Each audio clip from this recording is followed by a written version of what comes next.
Good evening, everybody. Today is the 19th of November. My name is Chris Blandy. I'm talking to you right now from the beautiful island of Madeira. I'm actually here at home, so apologies if you do hear some kids screaming in the background. But it is 7 o'clock at night, and it's a real pleasure to be in front of you today and talking a little bit about Madeira, the island, the history, and of course getting into the family's wines. And I think we've got a great selection to be tasting through tonight. Thank you so much to Tony Carter at Vintage Port and Wine for setting this up. It's a real pleasure to have set this up with you, and thank you for sending out all the packs to all your clients as well. I am expecting this presentation to be a total of 45 minutes, obviously with the seven wines that we have in front of us. So if you'd like to leave all your Q&A questions and answers to the end, I hopefully will be able to cover all bases, and then I'll try and follow up with some of the answers right at the end. So I'm currently seventh generation, looking after the family's business. So as you can see here in the logo, we actually established this in 1811. So we've been celebrating now 200 and nearly 210 years next year of making wine. But before we get into this, obviously, you know, to understand Madeira today and to understand the wine today, we obviously need to delve a little bit back into history and really understand how this very small subtropical island of Africa became known as one of the best wine producers of the world during the eras of discoveries, all the way up actually to today.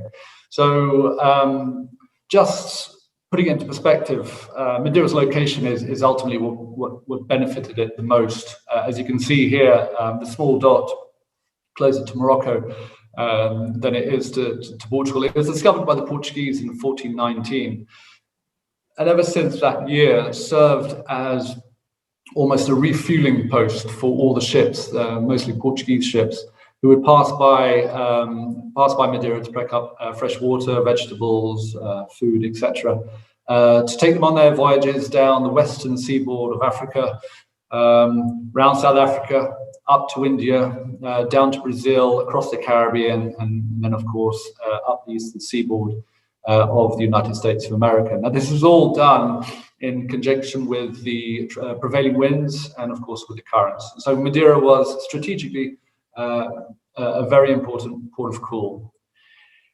Now, the creation of Madeira is ultimately led by a legend. So the legend has it was that one particular captain was very interested in his wines, and Madeira wine at the time was being used as ballast in the hulls of the sailing ships. And this one captain took it upon himself to do an experiment. So he passed by Madeira, picked up, enough wine to act as ballast, to serve the crew, to serve his officers. He was on a trip round to India, and he decided to store a barrel in the hull of the ship, which nobody was allowed to touch. And on his way back to Madeira, he sat down with the producer, and one's assuming this must have been 4 or 5 or 6 years later. He sat down with the producer again, and both of them tasted the wine from the barrel. Was it the rocking motion of the wine in the barrel, or was it something else that actually improved the wine after this 5 or 6 year voyage? Now, of course, they quickly came to the conclusion that it was passing the equator twice on the way to India and twice on the way back that ultimately heated the wines to such high temperatures that water started evaporating off and concentrating and intensifying the flavors and the aromas of the wine. So, you might think, well, this is legend. It doesn't actually have any bearing to the truth. Completely opposite. We still have documents. We still have POs or purchase orders sent by our clients, normally either in the US or in the UK, asking us to specifically send wine to tropical locations, be it Jamaica, be it round to India again, before arriving finally to the end destination. And this is also to maximize the heat of the wines in the barrels and therefore maximizing the price. So even up to the end of the 19th century, beginning of the 20th century, specific barrels of wines were sent around to different exotic tropical locations in order to maximize price. This is called the Vrienden der Rode, right? And these were wines that really hit the top prices at market value. So a little bit of history, legend involved, but of course the legend is very much in line with the reality of what was done. And today, obviously, we don't send barrels of wines around the world. Unfortunately, we do everything here in Madeira, and I'll be explaining a little bit more about that as we go through.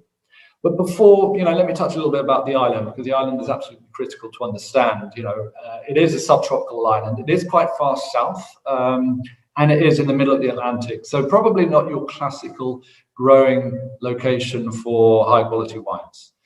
As I've already mentioned, it's actually closer to Morocco. So it's only 310 miles off the coast of Morocco and about 683 miles off the southwesternmost point of Portugal. And the island is of volcanic origin and erupted about 5 million years ago. Now, why is this important? Well, because the island itself is of volcanic origin, means that the soil type is a very specific soil type, which allows us to produce wines with the characteristics that we need in order to age them through a relatively aggressive heating process. Madeira itself is made up of 3 different islands, 3 different groups of islands. The main one there you can see right in the center of your screen, that is the island of Madeira. So it has about 250,000 inhabitants living on the island. And amazingly, this is where Ronaldo came from. So this small island, you can now place Ronaldo onto the map as well. On the north easternmost part of the screen, you have the island of Porto Santo, a much smaller island, only about 5,000 inhabitants living there year round.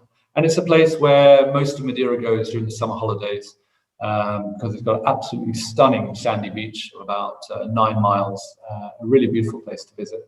And then down south of Madeira, you have the Deserter Islands, which are a naturally protected area. And again, those are beautiful to visit, either by boat, and you can actually walk around the island itself. So we spoke a little bit about the prevailing wind. The prevailing wind actually comes in from the northeasternmost part of Madeira. And the way the Madeira landscape is created, there's this big mountainous ridge running from east to west, which ultimately divides Madeira into 2 parts. You have the north part, which is obviously subject to the northeasterly winds coming down. So a lot more rainfall, a lot cooler temperatures, a lot more humidity on the north of the island. And then on the south, obviously protected by the mountains, you have a lot of a different climate. So this is probably more your tropical climate here on the south, and especially the south west of the island, where less rainfall, longer sun hours as well. So it does make it fascinating to understand how these dynamics works in terms of the microclimate. And more often than not, these microclimates will create a very bizarre situation on the island, where you can be down in Funchal, which is the capital, on the south side, swimming in the sea, and it's 23 degrees. And up in the mountains, 20 minutes by car, you can be up in the snow. So it does have this variety in terms of microclimates, which obviously is great to know as you're living here, as you're visiting here, but also obviously when we're talking about wine in terms of agriculture, it's fascinating to know exactly why certain crops are planted where and what altitude they're planted at. The total area in Madeira is only 740 square kilometers. And the highest peak reaches up above 6,100 feet, or just above 1,800 meters above sea level. Now, we spoke a little bit about the volcanic aspects. So the soils here are clay-based, very rich and diverse soils. So everything can grow on the island, very much dependent on the altitude and the location.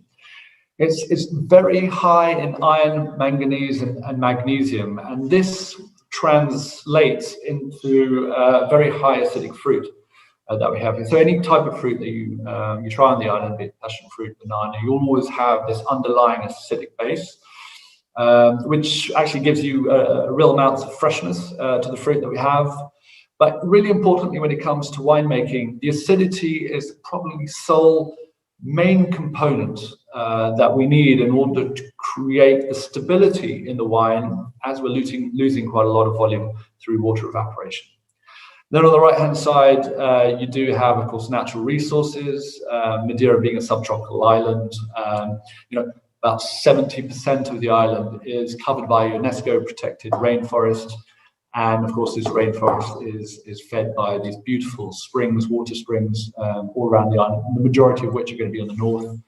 That, of course, then translates directly into these levada systems, these irrigation channels, which Madeira has become famous for, especially for the walking aspect. There are about 1,500, 2,000 miles of this levada system around the island, distributing water from the rich water sources to the slightly poorer water sources on the south side, making sure the agriculture can have access to water. Now, before we get into the wines, what I love doing is actually sharing a little bit the images of Madeira, because not only is it a beautiful place to come and visit, but more importantly, I think it gives you a real sense of how these different components really kind of concentrate into the wine that we're producing. So I hope you can get a feel for that as we go through these slides. This particular slide is taken from the third highest mountain called Pico Arieiro, and this is actually looking westwards towards the sunset. So you can see we're on top of the ridge, which runs from east to west. And the highest mountain is actually on the right-hand side, just covered there by one of the peaks in the foreground. In the background, you can see the plateau called Paul de Serra.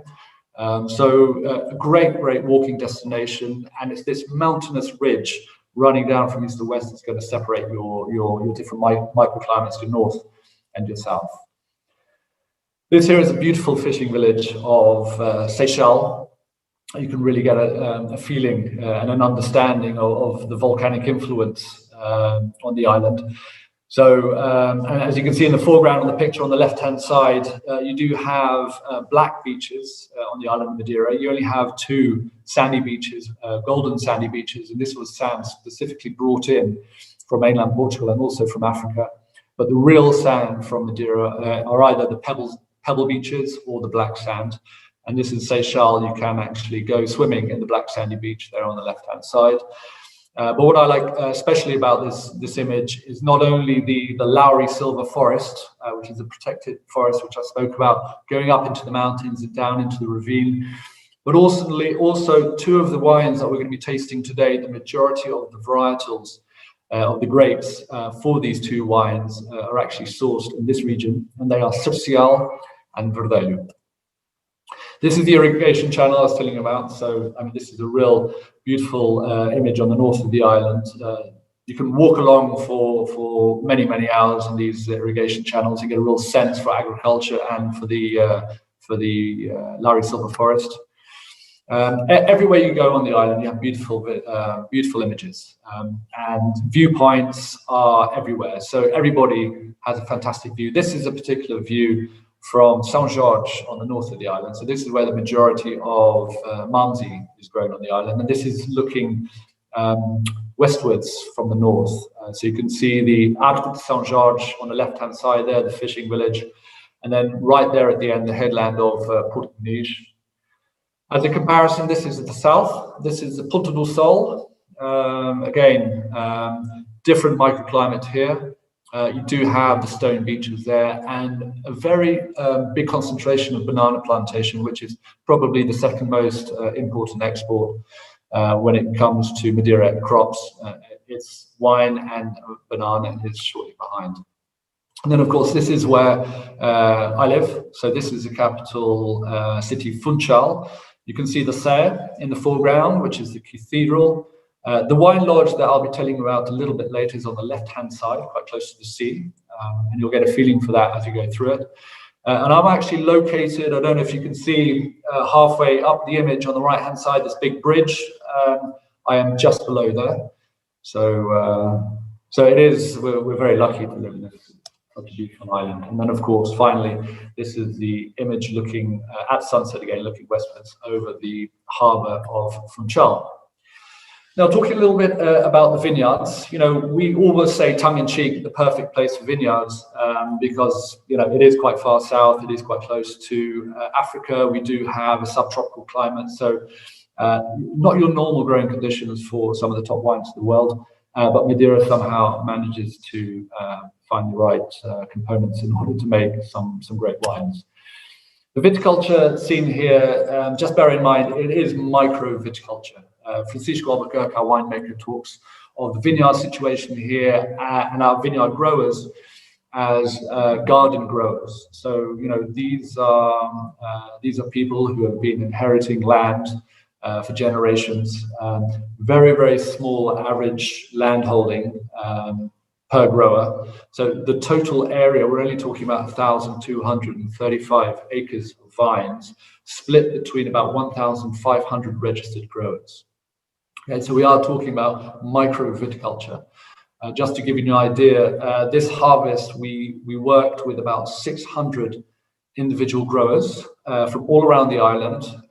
Some of them come up to the winery in their pickup truck with about 10 cases of grapes, but those growers are as important as some of the big growers on the island. So it makes for quite a complex complex vintage here on the island, but it is great fun because we do try and go back to the traditional way of receiving grapes. We do a lot of grape trading as well, so a really good time to come and visit us at the beginning of September. The traditional growing system of the vineyards is through the pergola, or what we call the latada system. This is where the vines are grown overhead in order to maximize aeration from below the vines. But a lot of the newer plantations are actually going through the espaldeira or the espalier method. And those are only possible if they're going to be in your perfect windswept locations, because one of the big issues here that we have in terms of vineyards is humidity and weed growth. So the higher up you can get the grapes off the ground, the better it is for it. And if you're going to do a espalier, then make sure that you are in a windswept location, either by the sea or on a sea cliff. That way you'll reduce more humidity-related illnesses as well. So this is a pergola system. A lot of people come to Madeira and they question, I didn't see any vineyards, but they're all covered up in these carpeted cultivation scenes around the island. This here is a particular picture taken on the south of the island in the Estreito de Câmara de Lobos, so we're talking about 400, 500 meters above sea level. And as you can see, the carpet is almost overtaking some of the houses. And a lot of them are being split up and fragmented into smaller vineyards. So it does give you a very good example of the vineyard growth here on the island.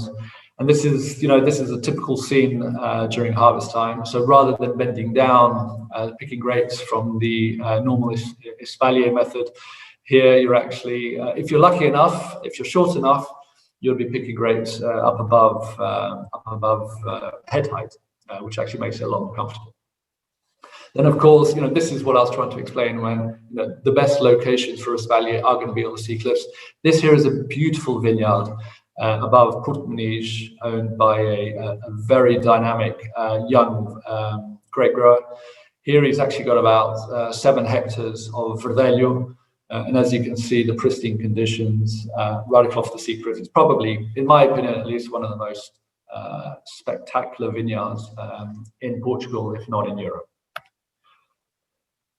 So the viticulture scene is complex, it's challenging, there's a big risk as a lot of the younger generation want to move away from the high intensity, complete manual labor that is the viticulture. So we've actually started investing a lot more into the viticulture. And we have 2 vineyards now split between 2 quintas that we manage. One is my cousin's quinta on the left-hand side, Saint Lucia. So that's here in Funchal, actually right next to where I am. And then the other quinta is Quinta do Bispo on the north in São Jorge, where we're going to be having about 100% Malmsey planted at that location. So this is something which I believe we're going to be investing more and more in over time in order to protect enough quantity when it comes to our harvest time. Now, when we talk about Madeira wine, I always say the secret with Madeira is behind the aging. And most of the wines that we're having today are actually aged in what we call the Blandy's Wine Lodge, or the adegas in Portuguese. And as you can see from this picture, very close to the Port of Funchal. You know, historically very useful as well, because all wine was sent off in pipes. This here has come up again. This is actually the original. This is a photograph of the original deed that was signed by the first Blandy to arrive on the island in 1811. This deed was signed in 1838, buying the property that we still have today. That used to actually house 100% of the Blandy's wine company. Over time, we've slowly reduced that as efficiency came and we started to get bigger. But nowadays, 650,000 liters of our most premium Blandy's Madeira wine, 5 of which you'll be tasting here, are all aged in this one building. A very old building, originally built at the end of the 16th century. This particular building has 12 different aging rooms. So we have 650,000 liters divided in 12 different aging rooms. And each aging room is going to have its own microclimate in there. And this is all naturally heated. So the one you can see there in the foreground with the barrel showing, that is the Sotão de Madeira. And it's up here where we're going to be losing around 15% of volume through water evaporation every year. So this is ultimately to replicate, the sea voyages, crossing the equator, crossing the tropics. 15% water evaporation is happening in this one room every year. The wines are up there for a period of 5 to 6 years before slowly being taken down to the lower cooler floors, where the evaporation rate is obviously a lot less. Otherwise, we wouldn't be in business. Ultimately, trying to create what we now name the Blandy's house style is very much created by this particular wine lodge in the center of Funchal. And here it is. This is the Sotão de Madeira. This is where we're losing 15% of water evaporation every year. You come here in the summer, you can get a real sense of that smell, the kind of very old Madeira aging smell. And it's almost integrated into the wood as well. So it makes for a really, really pleasant experience to come and see. So, of course, if you're losing that much water through water evaporation, you're going to go from a light gold wine at harvest time down to the deep brown for some of the rich, older Madeiras. So I've been talking for a little bit too long. So I'm sure you'll be happy to know that we're going to get into the first wine. And the first wine we're trying is a slightly different one, but I really wanted to use this slide and get to this slide in order to talk about this first wine, because we don't sell this wine. It was a great idea from Tony to come up with this example, because what it allows us to do, it actually allows us to show you the change, the alteration as a result of the heating, especially in the Blandy's Wine Lodge. So we are now trying a Social 2020 fortified Madeira. This is what I call a raw Madeira. So when I mean raw Madeira, this is a fortified Madeira, but it doesn't have any age on it at all. Obviously, we're in November, and this was harvested at the end of September, so it's just been fortified. And as you can see, it is the light gold color you can see on the left of the slide. Okay, so it's interesting. I have to say a lot of people have tried this for the first time and have really enjoyed it. They ask us whether or not we're legally allowed to commercialize it. Unfortunately, we're not. But I'm sure, if there's enough public support, that we might be able to change the law. But before we get into actually tasting it, I just want to show you the glassware that I normally use when it comes to tasting Madeiras.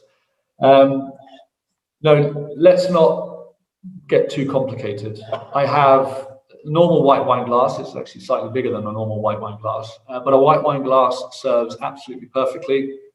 I also do have a Riedel champagne glass, which I also do like to use.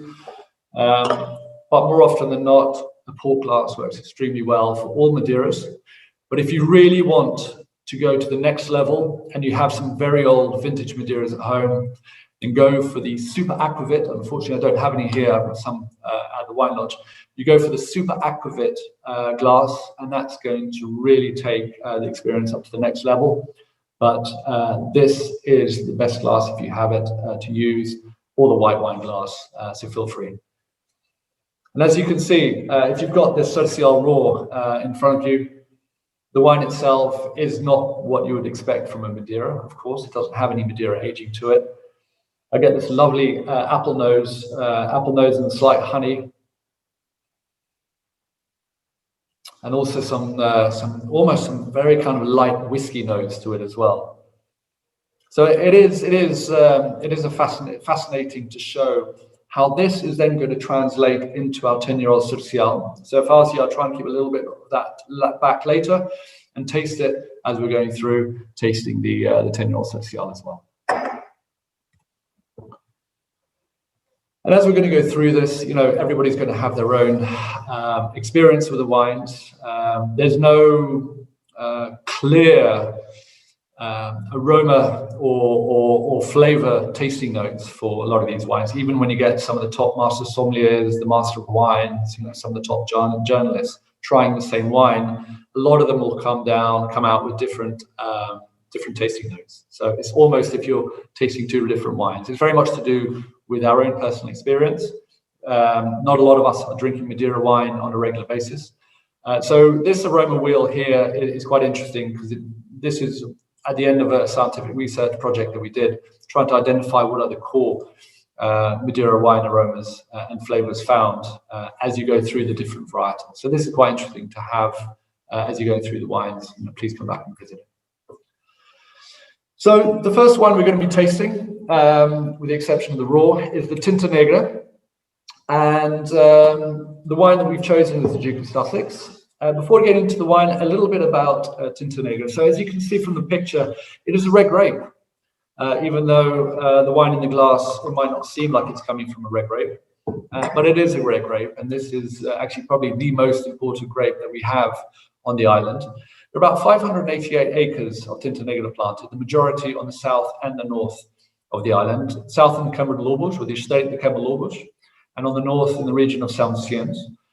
I say it's the most important grape because it represents about 80% of all grapes grown on the island right now. And historically, a lot of people would have associated, all the quality of Madeira to Social, Verdelho, Boal, Malmsey, and Tirrentez. And it was probably our fault. For many years during the 20th century, a lot of Tinta Negra produced was actually produced for cooking. And we have to think about how did Tinta Negra come onto the market. Well, first it came on at the end of the 19th century. So we got hit by Oidium on the island in 1852. Phylloxera followed in 1872. So all the classical white varietals were obviously under a huge amount of pressure. We weren't at that time buying enough white varietals in order just to satisfy a very, very popular drink at the time. Tinta Negra came in. They say originally it was from the south of Spain in Andalusia, and then taken down to the Canaries, and then from the Canaries it came up to Madeira. So it was brought in because of its adaptability to the island, and the fact that it was high yielding as well. So it became known as a very, very good alternative to classical white varietals that was struggling to come back in great quantities as the market was demanding. Beginning of the 20th century came, and then of course, we got hit with four major global events. We had the Russian Revolution, we had the First World War, we had the Spanish flu, and then of course we had Prohibition. So for an island as small as Madeira, with so much market dependency at the time on European, the Russian, and the US markets, we really, really struggled, and we never actually came out of it. For many years after the 1920s, a lot of people started closing shop. Blandy's, we joined an association that was created in the beginning of the 20th century called the Madeira Wine Association. We joined that in 1925 together with the Leacock family. So this was a time when everybody was joining forces to try and minimize the negative marketplace. And over time, we went up buying shareholdings of these smaller family producers. The Cossack Gordon brand, a very well-known brand in the UK, joined the Madeira Wine Association in 1958. And then over time, we've been buying up, and nowadays we are very much, we are the major shareholders of the Madeira Wine Company, and 10% of the company is owned actually by the Symington family from Portugal. So Tinta Negra during this time was very much associated with cooking Madeira. We weren't allowed to put Tinta Negra on the label. We weren't allowed to even bottle up vintage Madeira using Tinta Negra. So we were shooting ourselves in the foot. Legislation changed in 2015, and now finally Tinta Negra is gaining the recognition that it deserves. And I hope we can actually show that here in this Duke of Sussex. Madeira wine develops and evolves with age in barrel. This wine that we're drinking now, the Duke of Sussex, is the only wine, or the only category, so the 3-year-old Dukes, Duke of Sussex, Duke of Cumberland, Duke of Cambridge, and very well known in the UK, the Duke of Clarence. They're all aged in the estufaging process, and this is where we control the aging. In stainless steel, temperature-controlled tanks, we heat the wine for about 4 months at 45 degrees centigrade, accelerating the aging process of Madeira wine, placing the wine then after the 4 months into large Brazilian saddlewood vats, and then finally bottling it up, excuse me, as a 3-year-old Madeira. And this is the drier style we have. So Duke of Sussex is going to be the drier style we have. And as you can see here, it is still quite pale. It's only had 3 years of aging, but it's already starting to evolve in terms of the aroma profile. You're already starting to get that Madeira bouquet of nuttiness and spiciness. It does have a little bit of almost baked apple there at the back, but I think baked apple together with spicy.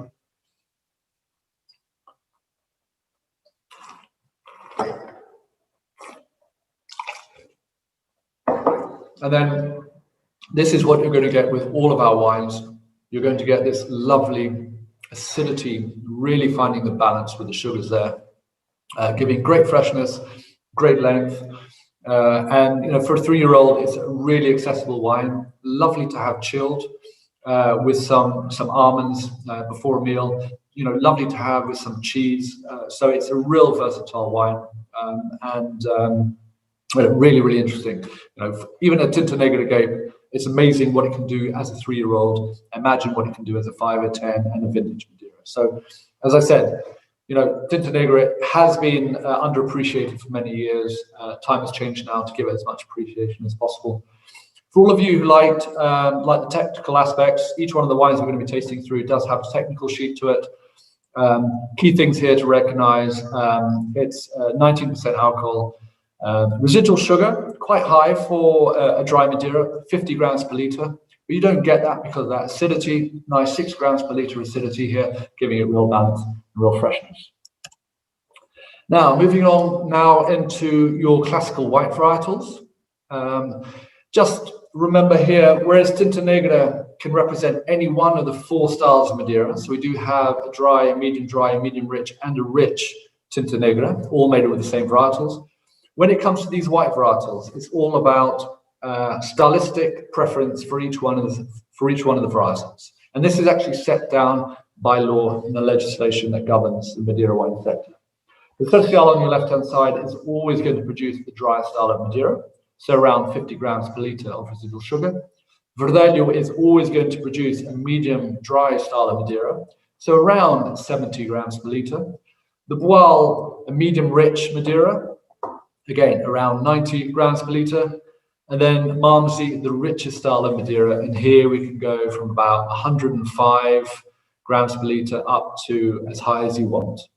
Tucuntage, very rare grape, hardly found on the market anymore. If you do find some, pick it up because there's not so much currently aging. That actually fits in between the Verdelho and the Boal. So here the winemaker does have the opportunity to produce slightly drier style of Tucuntage, more towards the Verdelho, or a slightly richer style of Tucuntage, more towards a Boal.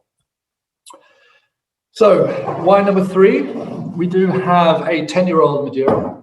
So just reiterating, all these wines I'm going to be drinking from now are all aged in the Blandy's Wine Lodge in Funchal. The Duke of Sussex is aged at our winery in Kinisal. So this is all in the Centennial method. Centennial method is where we let nature do the aging for us. We don't have any control over temperature or humidity. Social itself, so about 61 acres, very, very small, split between about 122 growers. It's quite interesting. The Social is the complete polar opposites about where it's grown. On the south side, it's actually grown about 700 meters above sea level at Chirlin de Serre. And on the north side, I already showed you the area of Seychelles. Port Munich is actually the region where Seychelles is. And it can be actually down at sea level and can go up to about 300 meters above sea level. So when people do try Social for the first time, and one of the first things they say is saltiness. You know, there is a tendency to associate saltiness to Social. This is probably because, you know, a lot of the Social we're buying is from the North Coast. And for any of you who have visited the North Coast, it is constantly being battered by, you know, big northerly seas. And so the vineyards being in such close proximity to the seas, one could argue that salinity might come from the seas. But again, a real difference in terms of tonality from the raw that we had from 2020. You can already see there more of the kind of dark amber color to it. You almost have a white wine here, and then of course the Social here on the left-hand side. This is what 10 years of aging does in American oak barrels. Okay, so we've lost a lot of volume already in this particular glass. The average age of wine in this glass is 10 years old. And when we talk about average, it is the mathematical average, because the secret with Madeira wine blends is all about consistency. And so the winemaker has actually broken that down into a mathematical equation so that after every bottling, he can maintain consistency, using 12-year-old wines to give it a little bit more complexity, and 8-year-old wines to give it that kind of power and energy that young wines bring. So here on the nose, first up, it is quite discreet on the nose. And you'll see this as you're going through the remaining wines. It's quite discreet because the amount of residual sugar in here, in this particular wine, I'm talking about 48 grams per litre residual sugar. We've found, again, going back to scientific research, we found that the Madeira bouquet is pretty much caused by the natural sugars in the wine reacting with the heat. So, of course, being less sweet, as opposed to a Malmsey, the evolution and the Madeira bouquet is going to take longer to hit the levels of the Malmsey. So it is quite discreet, but I find it actually fascinating. Not a lot of people are going to expect this out of Madeira, but I love the nuttiness to it. It's kind of there's the nuttiness, the saltiness, the hint of aged brandy on this as well. You know, really kind of, if I was a first-time Madeira drinker, this is not what I'd be expecting. But it is probably one of the most food-friendly wines that we have in the setup. You know, and a lot of the success with Madeira wine over the years has been its ability to pair up with a whole range of different foods. And I'll be talking about that quite often throughout the next few wines, because the entree, the restaurants, the bars, the cafes, you know, the sommeliers, they've all grabbed hold of Madeira because of its versatility in food pairing. And that's something that's really allowed the consumer to open their eyes and think, wow, this isn't just an after dinner drink. This isn't just a drink at Christmas time. This is a drink for any time of the meal. This is a drink for any time of the year. So we're really, really excited about that. And Social, I think, definitely leads the way in opening people's mind in terms of the potential that this has. You know, people always ask me, what is my number one food pairing with Social? And I always have to say, the best time I had was with a French importer who came out to Madeira a few years ago. And he brought with him this pack, which he wouldn't let me have a look at until he was down in my cellar. And he asked me to take out the 10-year-old Social, which I always have in my fridge. I take it out, pour 3 glasses for him, his wife, and myself. And he opens up this pack with this beautiful 18-month aged Comté cheese. that saltiness, dryness of the aged Comte just went perfectly with this 10-year-old Social, chilled as well.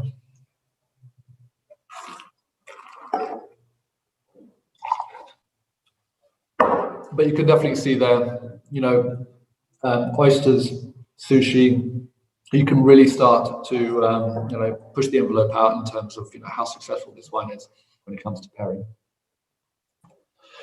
Getting on now onto wine number 4, we have the 10-year-old Verdelho. Verdelho is the most widely planted of the white varietals, so we're talking about 143 acres here of the Verdelho. There's a lot of new plantings of the Verdelho opening up now, purely because a lot of producers, including ourselves, we've started producing a lot more table wine made out of not only Verdelho but also Tinta Negra. And actually, you'll find there in the UK market, if you do look for it, our Atlantis Rosé, which is made with Tinta Negra, so really representing what is Tinta Negra on a volcanic island. And we also do a Verdelho Atlantis. We're still not exporting that. We still do too small a quantity that's only consumed here on the island. This is one of the reasons why it is the largest of the white varietals. It is one of those varietals that isn't region specific as much as Boal or Malmsey, so it can be grown in different locations. Gipuzeda on the southwest, at about 500 meters above sea level. This is where we find some of the best Verdelho, which we use for our table wines. On the north, we have vineyards in Porto Muniz, that vineyard which I showed you, remember, with that fantastic view of the north coast. They produce some of the top Verdelhos that we use for vintage Madeiras, as they do also in Seixal and Ponta Delgada. So we are quite fortunate enough to have various different regions, because we don't normally have a bad Verdelho vintage. More often than not, we might have a bad vintage in Seixal, but a great vintage in Gipuzeda, or vice versa. So this is a good thing about the different microclimates and the different plantations of the vineyards around the island. So the wine itself, again, sticking with the 10-year-old range, this is a medium dry. So here we've gone up a little bit in terms of residual sugar level, about 73 grams per litre. Serving temperature as well here, we actually put a serving recommendation on the back of the label, about 13 degrees centigrade. It does have more weight on the nose, so you're beginning to get more of those kind of Madeira bouquet aromas coming through. I love the description here by the International Wine and Spirit Competition. The vibrant acidity, the mahogany, bureau, and hazelnut notes. And of course that acidity on the nose, the acidity on the palate as well. A little bit more residual sugar in there. Even more important, that residual sugar, the total acidity to balance out that sugar.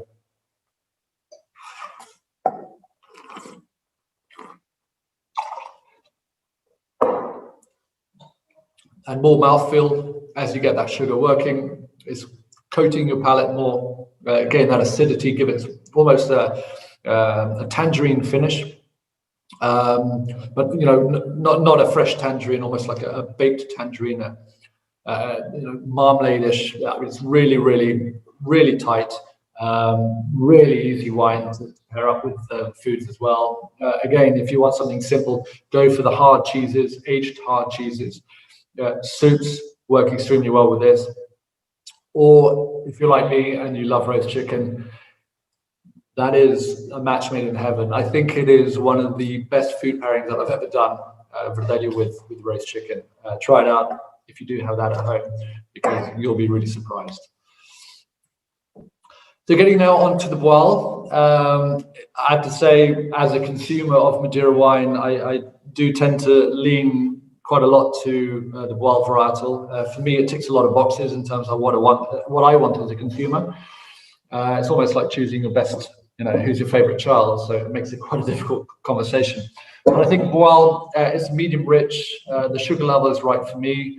The age of Boal, the older it gets, the spicier it gets, and the smokier it gets, so it makes for a fascinating wine.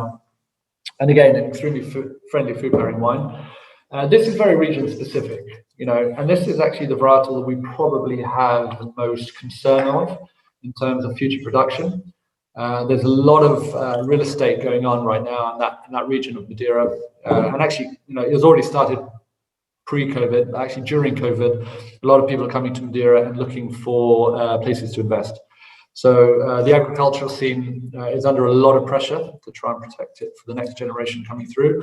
The average age of grower is around 60, 65. 100% manual labor, as already mentioned. Everything's in stone terracing, so it does make it very challenging to find a future for wild in this specific region. But we are working on it, and hopefully we'll secure it for the future. Well, again, we've gone up a little bit in terms of tonality, so slightly richer here. We've gone up to just around 100. It's just underneath 100 grams per liter of residual sugar. You get here on that nose that beautiful fig notes, maple syrup. Love the International Wine and Spirit Competition commentary, the sugared almonds, or sugared walnuts, sorry. But I love the tropical fruit notes of this. And when I mean tropical fruit notes, I mean, walking down by the sea, surrounded by passion fruit trees, by banana trees, by papaya trees, the kind of the blend with the maritime influence and the rich fruit of the trees. I get that a lot on this. And we spices. All Madeiras have an aromatic compound called sotalon, and that sotalon is ultimately what you find in curries as well. So as a trick, what I do in some of my consumer events, the older the boil has, the better it's shown. I actually ask people to rub a little bit on their hand, and the heat reacting with the wine will actually let this sotalon or this curry flavors, curry aromas off, and it really kind of highlights how much sotalon wines have, and especially the boil.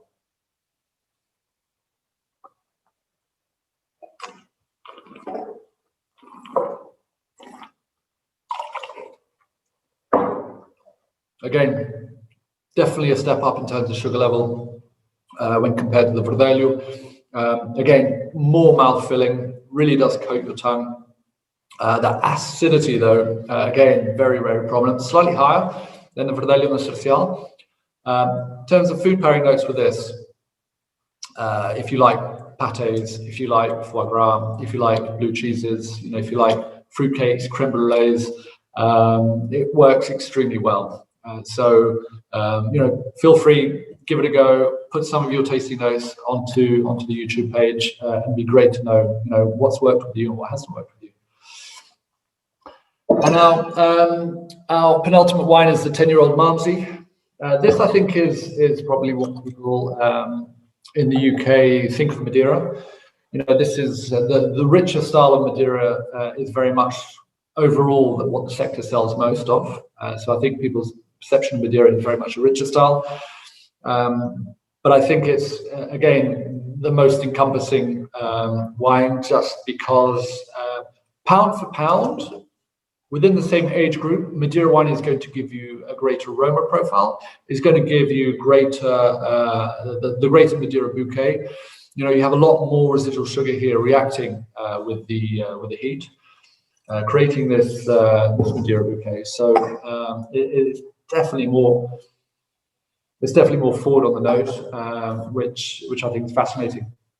It is very region specific. So here we are talking predominantly in the region of São Jorge, on the north of the island, and this is where we have our vineyard, as I showed you at the beginning, the Quinta do Bispo, where we're also planting Malmsey.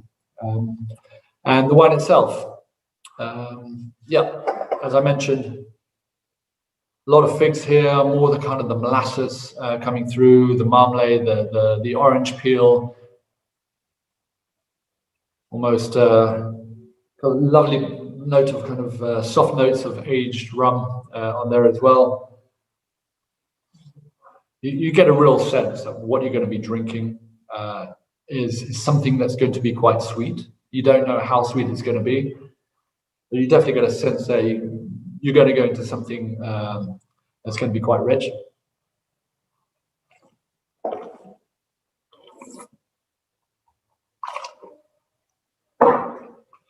But as soon as it hits your mouth, you get that first initial boost of sugar coating your mouth, and then straight after that, the sense of poise and tension, which I love what Robert Park has written, that counterbalances the rich and the sugar levels. This is the secret of Madeira wine. It's really highlighted in all of these wines that we've tasted now, but especially with this wine, where we're talking sugar levels about 123 grams, but that acidity as well, just giving pure poise and freshness. Really enjoyable, especially now coming into the cooler months of the year and up to Christmas. But again, this is a wine to be had at any time of the year. I love this wine as an after dinner drink, but I've also had some beautiful New York strip steak, grilled steak, with some chips and some caramelized onions with this. I really blew people's mind away with this. Can have it with some cheeses, some tartare as well. So super food friendly. Got a little bit of sugar in there, so you don't want to necessarily blend sweetness with sweetness too much, but look for that something which needs a little bit of sweetness tied onto it. So really mouth-filling, quite difficult to talk after that, but it is a fantastic wine to have. And then we're staying with the Malmsey, and now getting into the single harvest Malmsey. Apologies, word harvest is badly spelt. So single harvest Malmsey. This is what I call a baby vintage. So a colheita, as we're also known in Portuguese, is a wine that's basically part of the vintage aging program. So vintage Madeira has to be at least 20 years in barrel. There's no limit to it. So we have some vintage Madeiras that are 100 years old, still aging, but it has to be at least 20 years old. So colheitas are wines that are part of the vintage aging program that we've actually just bottled before becoming full-blown vintages. So this particular wine was bottled in 2019. So this is a wine with 15 years of age. And when it comes to buying colheita Madeiras or vintage Madeiras, there are two bits of information which are absolutely critical in order to understand and to control your expectation levels. Firstly, obviously the year of the harvest, very important. But secondly, it's the year that it was bottled in, because all the aging of Madeira is done by us in the wine lodge. As soon as we bottle the wine is going to be ready to be consumed. It does not need any bottle age at all to it. Okay, so that's quite important. When we release a wine onto the market, it will not need any bottle age at all to it. So, I think it's a fantastic wine that, to buy, especially an old wine that you can consume whenever you want. Another great thing about Madeira as well, which I haven't mentioned, is its indestructibility. Jancis Robinson does name it as the perfect desert islet drink, because it is a wine that you can actually put a cork back in. This is probably three quarters full. Put the cork back in. I can hide this in my cellar, and we could be coming back to the same YouTube in about 2, 3, 5, 10 years time. We could try this wine again, and the wine will be exactly the same. So the whole process has gone through a pretty aggressive heating process. So there's been a lot of air contact. The wine is pretty much oxidized. So if stored in the right conditions, or standing upright with the cork in, away from direct sunlight, not a lot of heat or temperature oscillation, the wine will last for a very long time. Which of course we don't want you to do. We want you to enjoy it as quickly as you can, share it around with friends, because I think that's what wine is all about. This particular wine, so whilst the other wines will blend, so this is a blend of older and younger wines to try and find that perfect unison of complexity with acidity and youthfulness. What we have here is a very single-focused Madeira, so this is from a single year. As already mentioned, it is a 15-year-old wine, so it is beginning to get some good depth and complexity and intensity to it. And you can already get a sense on the nose when you compare up with the 10-year-old Malmsey. We are definitely taking a step up in terms of the Madeira bouquet. I definitely get a lot more layers. It's a lot more complex, this wine. So this is a wine which, some of you first-time Madeira wine drinkers might not be able to get first time. Keep on coming back to it, after 5 minutes, after an hour, come back to it tomorrow and see what else you can actually note down in some of your tasting notes, because this wine is constantly developing. And you might not get it the first time, you'll definitely get it the second time. But, you know, it is very similar in terms of the base aromas. So we are definitely getting a lot of that kind of raisin, fig notes, marmalade as well. You know, the crystallized fruit, I think, is a great description for this. And then, of course, you know, the lovely aged old brandy notes that we have beginning to develop themselves. And the older this wine will get in barrel, the more developed those aged brandy notes are going to become.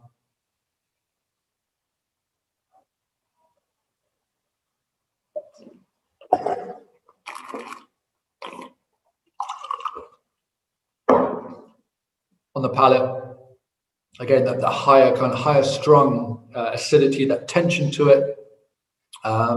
You know, it's got a little bit less residual sugar, so the acidity plays more of an important role here. But there's a lot of tension to it. Again, mouth-filling sugar, but then this great length, and you've got the taste buds constantly working. It's a really beautifully made wine, this. I have to say, when this came on to the family's tasting panel, you know, back in early 2019, everybody was just blown away by this wine. So it's been really well received. You know, but unfortunately, when it comes to Madeira wine, as we're losing so much water evaporation throughout the whole process, you know, we are talking very small quantities of this particular wine, as you can see there on the bottom right. When we launched it with about 2,600. So even as COVID has come around, we've already gone through half of our stock. So we always do try and have the 4 white varietals as a creator on the market at any one time. So if you would like to try the Social Boal and the Verdelho creators, as well as retrying the 2004, then I'm sure Tony will be able to help you. Otherwise, drop us a line, and I'm sure we'll be able to get Tony to sort you out. And just to finish off, it wouldn't be a tasting without quickly talking about these 2 fantastic wines, which were launched, a special COVID collection. I think, you know, we'll look back on this year and we'll think, wow, you know, what we had to go through. But 76 Verdelho and a fantastic Centennial 1920 has just come onto the market. So they were launched virtually as well, unfortunately, in September this year. So do look out to them if you do want to take another step up when it comes to Madeira wines.